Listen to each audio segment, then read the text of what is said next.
Check tayo guys, no? Alas 8 na ng gabi. So medyo gutom na guys.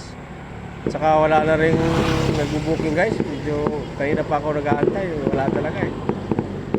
So dahil nga sa gutom na guys, saka sa pagod na, uwi na lang tayo guys, bawi na tayo bukas. Siguro maganda na siguro bukas kasi ngayon guys, medyo talagang mahina talaga ngayon guys. Pero okay lang yan, ganoon naman talaga ang buhay guys sa kalsada. Hindi araw-araw Pasko. Mayroon talagang araw na matumal. Pero namang sunod-sunod na matumal, meron namang medyo okay. Ganun lang talaga guys, tiyaga lang. Kasi pag wala kang tiyaga, wala kang sasayangin. Kaya tulad ngayon guys, nagtiyaga ako kahit paano, magpasalamat tayo sa itaas. Kung paano pinagkaluban tayo ng biyaya at kabili tayo ng pagkain natin guys. So ganun guys. Tara, uwi na tayo. Gutom na.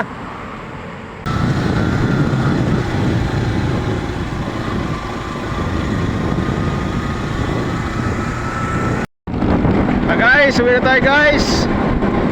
Salamat sa panonood guys. Bye bye.